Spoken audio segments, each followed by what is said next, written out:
Hi welcome to Disha TV. ప్రముఖ YouTuber Nandu's world దంపతుల మోసాలు తెలుగు రాష్ట్రాలలో తీవ్ర కలకలం రేపుతున్నాయి.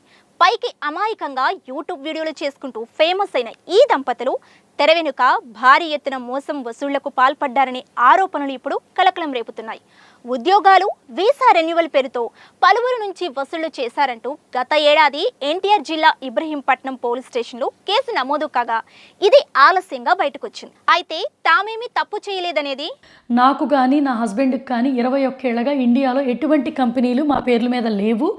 మా పేర్లు చెప్పి కొందరు వ్యక్తులు డబ్బులు తీసుకుంటారు. నందు దంపతులు చెబుతుంటే పక్కా ఆధారాలు ఉన్నాయని బాధితులు చెబుతున్నారు.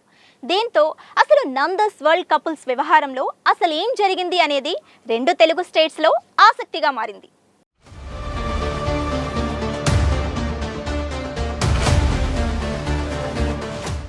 గుంటూరుకు చెందిన జాగర్లమూడి మధుకర్, అన్నే రమానందన దంపతులు యూకేలో స్థిరపడ్డారు. నందస్ వరల్డ్ పేరుతో రమానందన యూట్యూబ్ ఛానల్ నిర్వహిస్తోంది. ఈ ఛానల్ ద్వారా ఈ కుటుంబం తెలుగు రాష్ట్రాలలో మంచి ఫేమ్ కూడా సంపాదించుకొని ఇటీవలే మెగాస్టార్ నటించిన చిత్రంలో నందన ఓ పాత్రలో నటించే ఛాన్స్ సైతం కొట్టేశారు.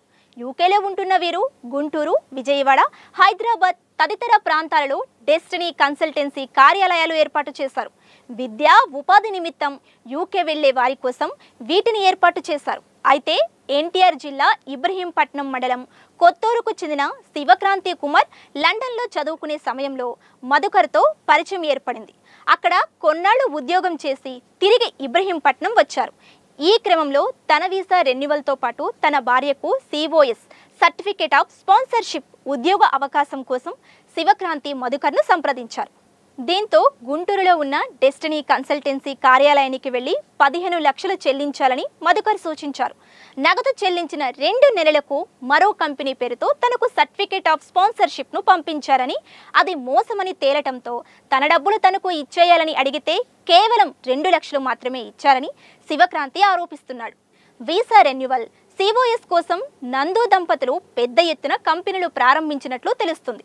వీరు తొలుత 2022లో the Destiny Recruitment and Staffing Solutions Limited ఉపాధి, ఉద్యోగ నియామక సంస్థల సేవలు పేరుతో కన్సల్టెన్సీ ఇండియాలో ప్రారంభించారు.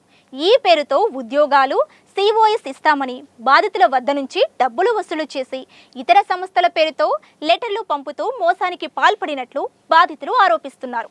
ఇందుకోసం యూకేలో Cloud Serve Technologies Limited October 12, 2021, RRJ Tech Limited October 3, 2018, Modern Construction Limited April 25, 2024, Greek Oasis Limited July 9, 2025, Chicken on the Wheels Limited June 18, 2025, Nando's Cafe Limited 4 October 2024, Smile Health Care Service Limited 9 October 2023, Nando's Kitchen Limited 4 May 2023 సంస్థలను ఏర్పాటు చేసి వీటి పేరు మీద నకిలీ offer లెటర్లు పంపారని, వీటికి జాగర్లమూడి మధుకర్, రమానందన దంపతులే డైరెక్టర్లుగా ఉన్నారనే ఆరోపణలు ఉన్నాయి.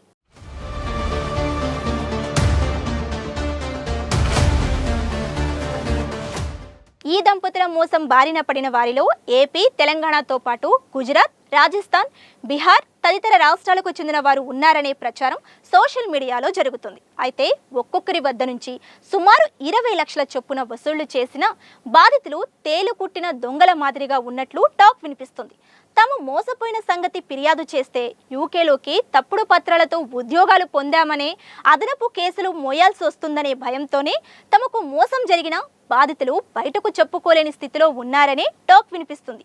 దీనికి అక్కడ జాతీయ విచారణ సంస్థ అయిన యాక్షన్ ఫ్రాడ్ కూడా మరో కారణమని చెబుతున్నారు. యూకేలో ఎవరైనా ఆర్థికంగా మోసపోయినా లేదా కంపెనీల ద్వారా మోసాలు జరిగినా నేరుగా స్థానిక పోలీసులకు కాకుండా యాక్షన్ ఫ్రాడ్ సంస్థకు ఫిర్యాదు చేస్తారు. ఇది సిటీ ఆఫ్ లండన్ పోలీసుల ఆధ్వర్యంలో పనిచేస్తుంది. వచ్చిన ఫిర్యాదులను పరిశీలించి వాటిలో బలమైన ఆధారాలు ఉంటే తదుపరి విచారణ కోసం NFIB అనే విభాగానికి బదిలీ చేస్తుంది. అందువల్ల ఈ దర్యాప్తులో ఇరుక్కుంటే లేనిపోని చిక్కులు తెచ్చుకోవడమేనని భావిస్తున్న బాధితులు పెద్దగా బయటకు రావటం లేదనే టాక్ వినిపిస్తుంది. అంతిమంగా ఈ వ్యవహారంలో ఏం తేలబోతుంది అనేది ఆసక్తిగా మారింది.